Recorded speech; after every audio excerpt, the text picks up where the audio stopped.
Hi everybody, this is Kevin and welcome back to another video. And today I would like to share my initial thoughts on The Legend of Heroes Trails of Cold Steel 2, which I immediately started after finishing Trails of Cold Steel 1 in the same day. I actually finished Trails of Cold Steel 1 and then recorded my spoiler-free thoughts on that game, and then my nearly 3-hour spoiler discussion review, which at the time of recording this video, they're still not uploaded yet because I like to space things out, but they'll be up now, and then you can watch this and whatever. But anyway, I started Trails of Cold Steel 2, and I gotta say, I may have sounded a little harsh on Trails of Cold Steel 1. I really did enjoy the game, but I did say that it is the weakest Trails game that I have played so far, and it's the 6th game. This game right here is now the 7th game in the series, and this is off to a great start. I love it. It's so cool to sort of see how, Reen hits rock bottom at the end of the first game, Trails of Cold Steel 1, where he's defeated by Crow with Ordine, the Azure Knight, and he had awakened Valimar, the Ashen Knight. And you gotta love that too, how the whole game sort of has the comfy school life vibe to it, but you have the Imperial Liberation Front scheming in the distance, and of course Ouroboros is behind the scenes as well. And then, the last 2 battles in the game are 2 mech battles, and it's like, oh, here's the tutorial, a new concept to the game. And those boss fights were epic, man. But it ends with Valimar, along with Reen and Selene, fleeing, because Reen was about to get killed by Crow, which I'm still trying to figure that out, and I'm sure as I continue playing Cold Steel 2, they're going to say how Crow awakened Ordine 3 years ago.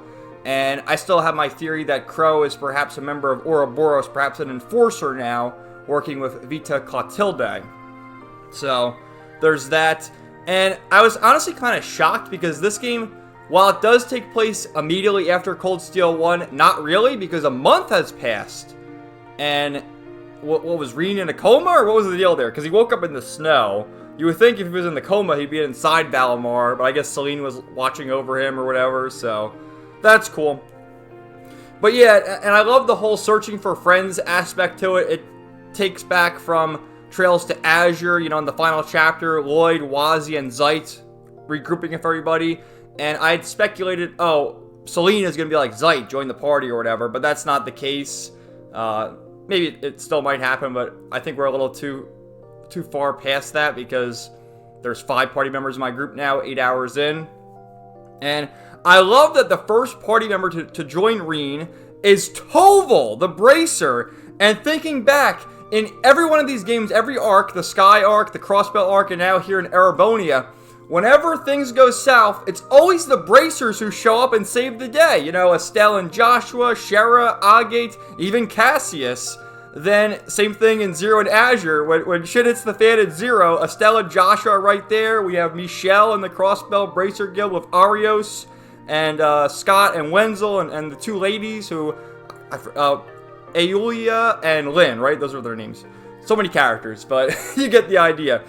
But yeah, Reen is getting his bearings and, going through the mountains. And of course, this Magic Knight appears. Sky the Third intensifies. Although the Magic Knights, they sort of appeared in Stargazer's Tower and the Moon Temple, right? There were those magic golems. And Valimar depleted all his mana, so you can't really use him, but then Valimar charges up and fights again, so you get a cool mech battle. And there's going to be a lot of mech battles in this game, I just know it. There has to be. I mean, now we have the giant mech, the Divine Knight, there's Ordine, there's the other mechs that the Noble Alliance has. The whole Noble Alliance faction, and we'll get to all that with screenshots, which I could probably just go through the screenshots now to explain things. But one more thing. I love how the characters all have different outfits now.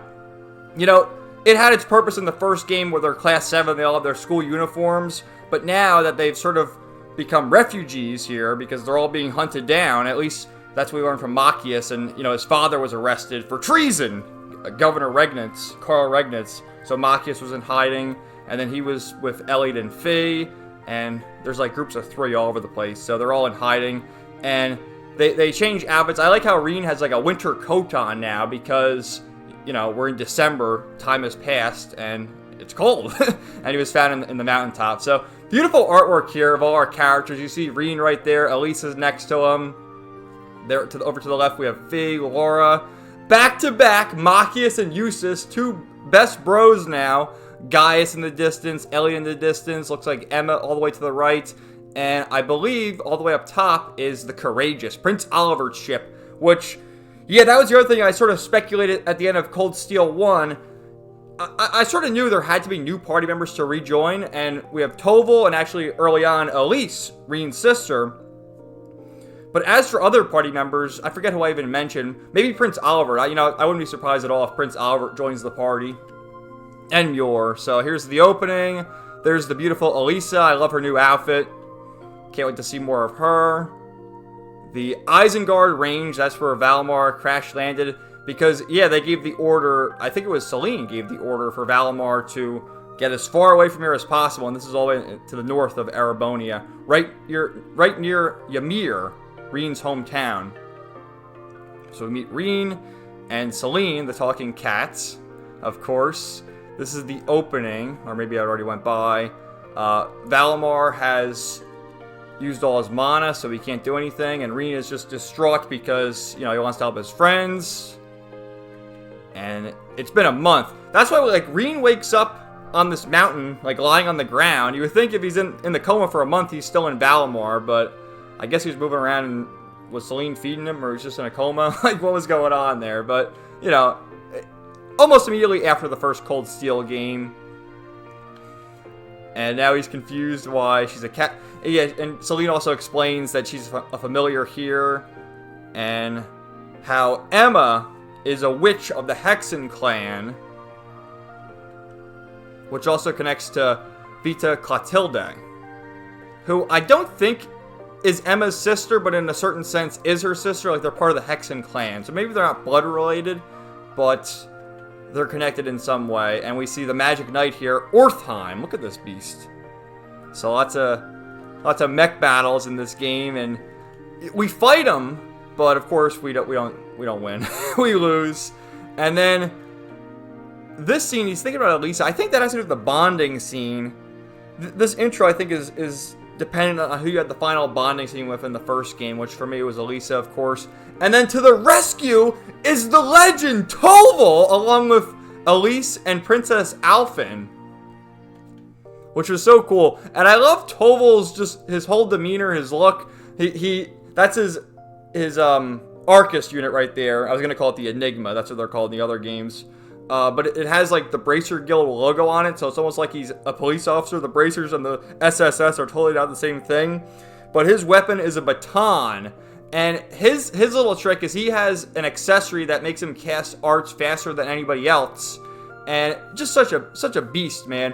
I love that, Reen is this 17, 18-year-old kid, and now we have this mid-20-year-old Toval sort of leading the way. And once again, the Bracers taking charge and helping our fallen heroes. So here's the opening. I tried to take a few screenshots here. That's Valimar. You sort of see Crow in the distance. They do the back-to-back. Claire's the new outfit as well. Toval and Sarah. Crow, which now he has a black headband. And the dual-edged saber he has there is the same weapon that C used. Because obviously we know he's C, right? And oh man, Duvalie the Swift and Phantom Thief Blue Block. Man, Duvalie, seeing her in 3D now, holy crap. Because I saw her, of course, in Trails to Azure, and she was one of the few characters. The other two Stalwatcher didn't have profile pictures, but Arianrod had a profile picture, of course, and they gave one to Duvalie, obviously because, she has more of an important role in the next game here. Oh, and McBurn. It's going to show, the Ouroboros members. I don't know if he's an Anguish or an Enforcer, but obviously he's affiliated with Ouroboros. And Duvalie, she's not an Enforcer. She's part of the Stahlritter. And Blue Blanc is Enforcer number 10. So, and this guy's name, McBurn? What a name. So, we see Elise.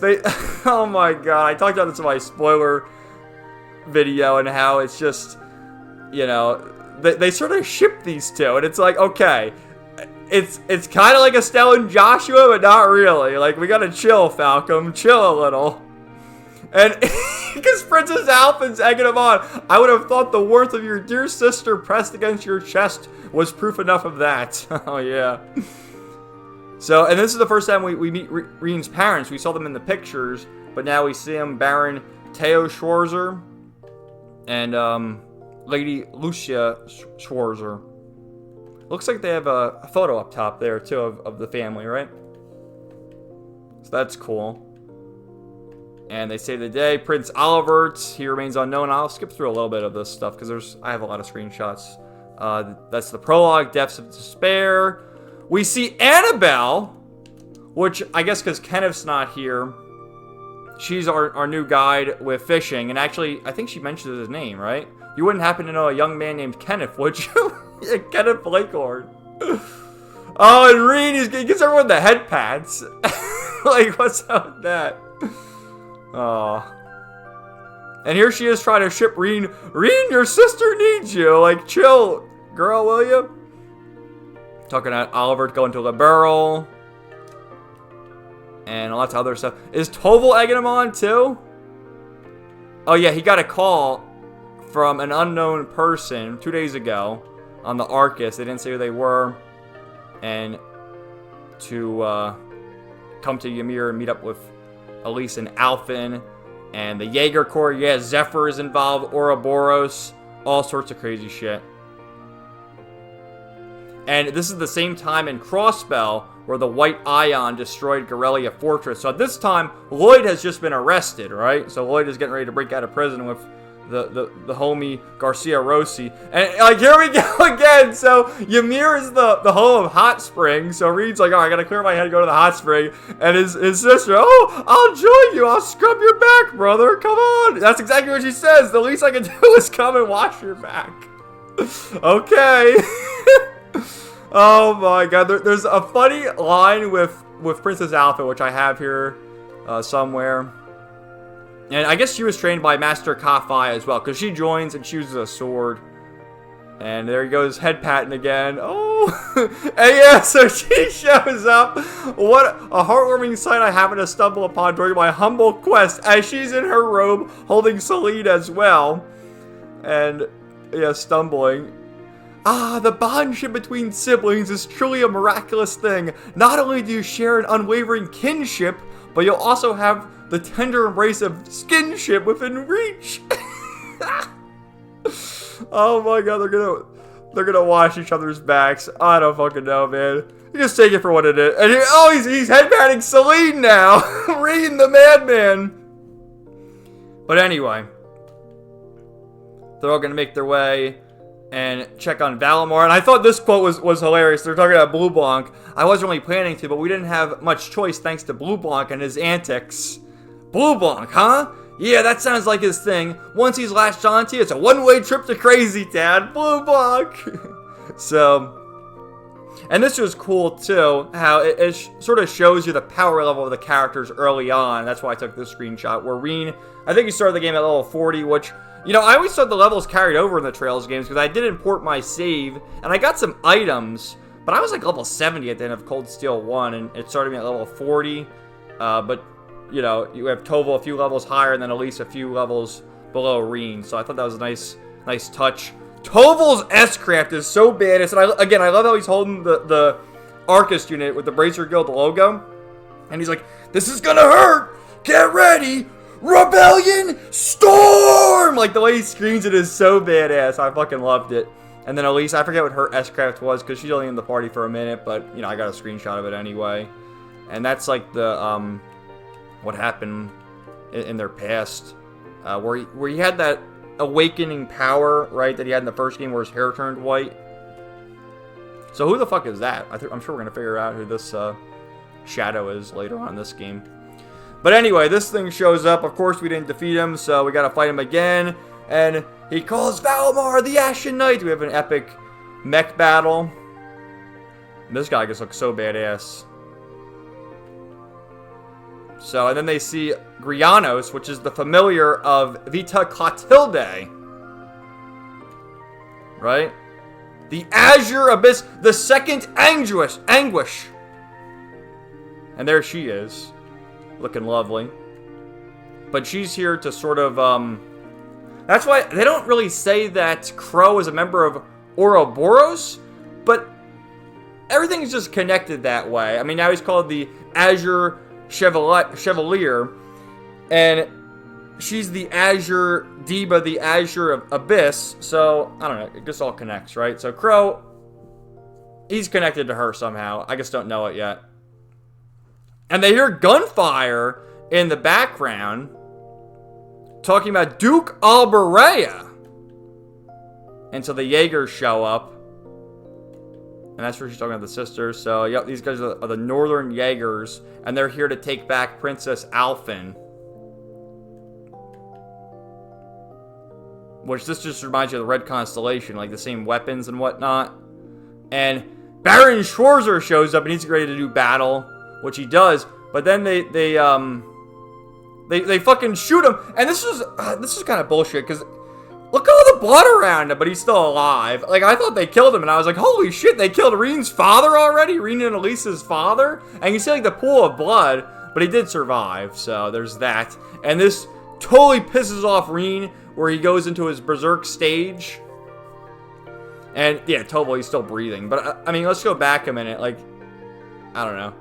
I guess I could take the fake out deaths, but when you have a pool of blood around him, he's still alive. Whatever. So then this little girl shows up, which she has a, they call her the Black Rabbit, I think, which is interesting because they called Milliam the White Rabbit in the first game, and she has an Arlagetlum, right? So she shows up and she captures Alphen and Elise. Mission complete. Yep, so that was Vita Clotilde. Scheming, but she's not part of Ouroboros, apparently. Just another ally of their alliance. Zephyr, the Imperial Liberation Front, the Noble Alliance. What are they scheming? Okay, now it shows the whole group here.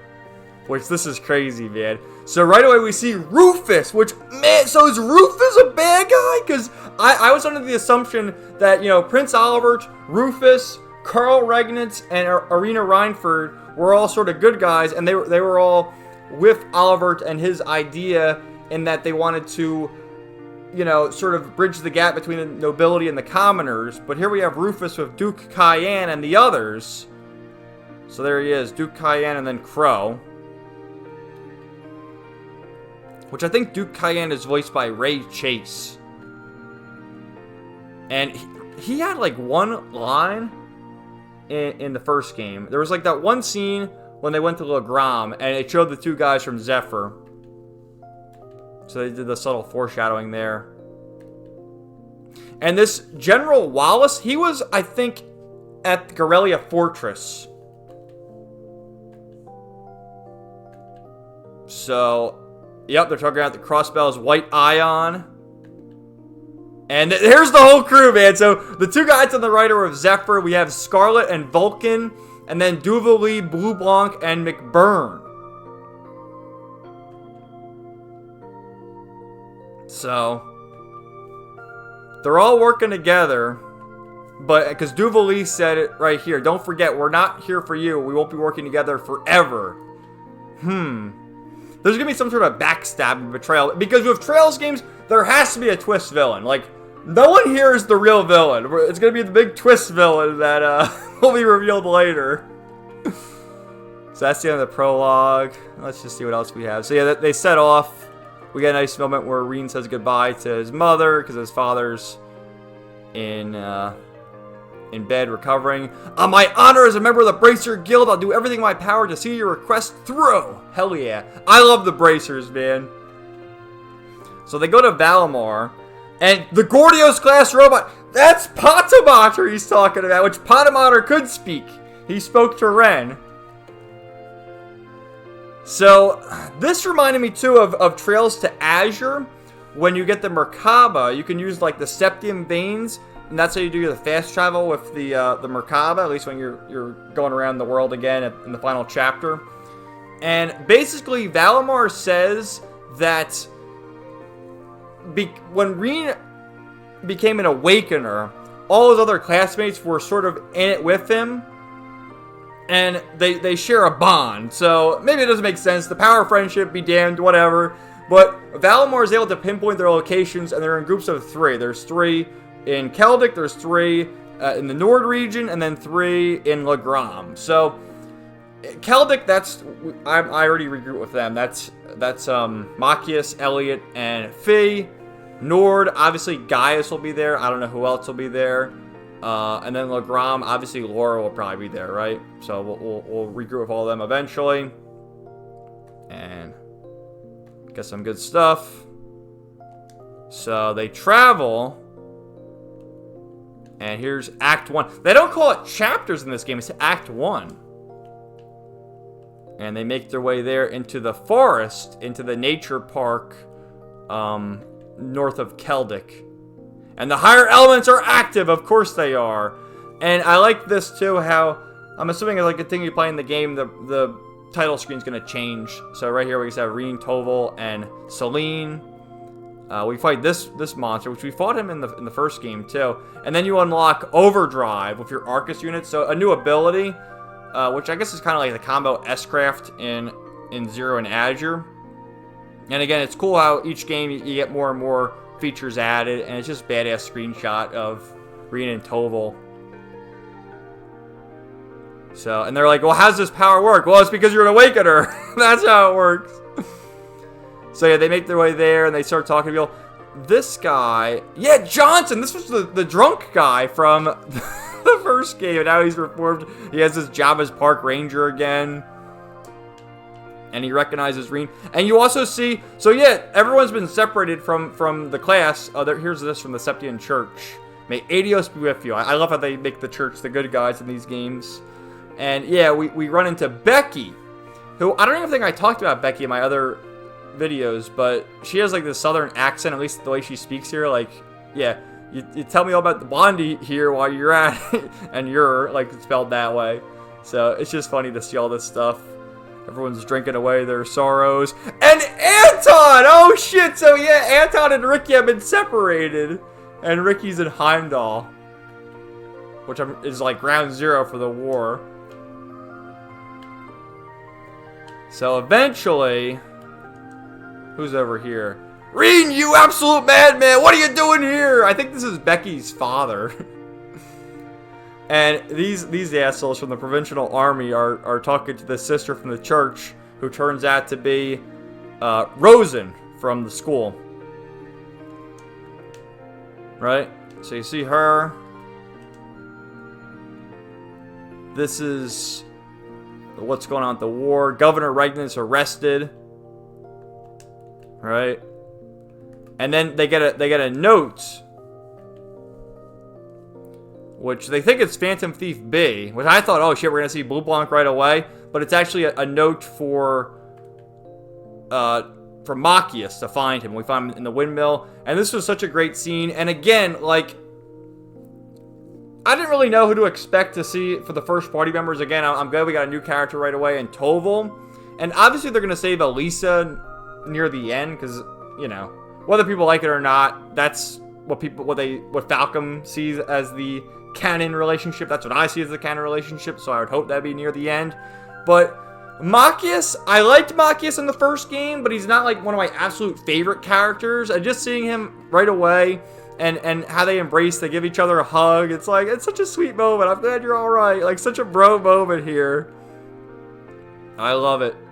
Thanks for never giving up on us. And oh, a talking cat! So, yeah, what happened here, they explain how they all got away, is the absolute madman, Prince Albert, showed up in the Glorious, and it was actually, the booming voice is Victor Arside, who says, come on, we must live and fight another day. And then he took them away, and they put them into smaller groups, so Fee and Elliot are nearby, and then the other groups are, you know, Nord Highlands, and then Legram. Phantom Thief B. Alright, so we keep going, and checking on Anton. Come on, Anton, get out there and look for Ricky, then. Why don't you? Oh, this was the trophy I got, but when you do, like, the team-up attack with Machias, they all have their battle quotes. Machias goes, and not a scratch on me. Just the way he says it is hilarious, man. And there's his S-Craft. Again, I love that they have different outfits, too. Reading with the jacket, he's got the, his new outfit. It looks like the Thor's Military Academy armband, right? I guess I got a few trophies there. They talk on the radio to Fee and Elliot, and then we see Fee and Elliot, which there's Elliot, and there's Fee! Oh, look at her! Which Fee, of all the characters, again, not that I disliked Fee at all at the start of Cold Steel 1, but she sort of had a mysterious aura around her until you learn about her backstory of Zephyr and then her bonding moments of Laura. I feel she grew the most in the first game from just not wanting anything to do with Class 7 to butting heads of Laura, to becoming best friends with Laura, to being one of my favorite characters by the end of Cold Steel 1. So it's cool to see Fee again. And just like, again, the pairings, you'd expect Fee to be with Laura or Emma, but it's Fee, Elliot, and Machias. And that's the Twin Dragons Bridge. There's the reunion with Elliot. And the one with Fee was pretty funny, too, because she's up top and she jumps on Rean. But this is a sweet moment, too, because what does Fee say? She says, I wasn't going to give up on you. I wasn't going to risk losing my new family. Yeah, it's such a great line, because, remember, she was adopted by the Jaeger King with Zephyr, and then the Jaeger King had his battle with Baldur, Orlando of the Red Constellation. They fought to the death and died, and then the Zephyr Jaeger Corps split up, although those two other guys are still together. And then that's when, I guess Sarah essentially adopted Fee, right? So, a really sweet moment. And Toval, like the older brother, looking on, can't help but crack a smile watching them. Oh, it's so sweet. And they're all happy to see their friends again. Because it's been a month. And yeah, Celine is trying to be like the motherly figure, too. And Toval, come on, still have any kids. So, yeah, Fee has her S-Craft is still called Sylphie Dance, but, you know, has the new outfit and pose for the S-Craft. And then we can do the burst attack right away. And I love that one, too, if Fee giving the peace sign. Oh, and, okay, new thing they added to this game are the blue chests, which these are like challenge chests. They're like similar to the monster chests, except you can only use 2 characters, which they decide. And with this one, it was Elliot and Machias. And after you do that, you unlock the overdrive mode for them. Because early on, the only way you can do overdrive is with Rean. Rean can do overdrive with anyone he wants to. But by defeating this chest, we unlocked overdrive for Elliot and Machias. And yeah, just Celine's like, that's what the game's deciding. So that's the way it is. So the trial chests, we did that. There's the Twin Dragons Bridge. And, like, earlier, because I think I explored this spot with either Rean and Toval or Rean, Machias, and Toval before getting to Elliot and Fee, and it's like, oh, stay away from there. Look at all these army guys. We can't proceed here. And now that the group's together, oh, now we can get near it. But we're going to go, I think Fee said, go down to the train tracks. Yup. And that's what they're going to do, because Olaf Craig and the 4th Armored Division are over there, and they want to regroup there because that's Elliot's father. So, you're an odd-looking bunch. Yeah, we sure are. Oh, we're from Crossbell, says Toval. And that's the end of my screenshot. So, I know I go overly long with these videos. How long did I go here? Oh, fuck, almost 30 minutes. But you get the idea. Lots to say. I love the intro so far. It's more action-packed. I can't wait to see more of what's to happen with the mech battles.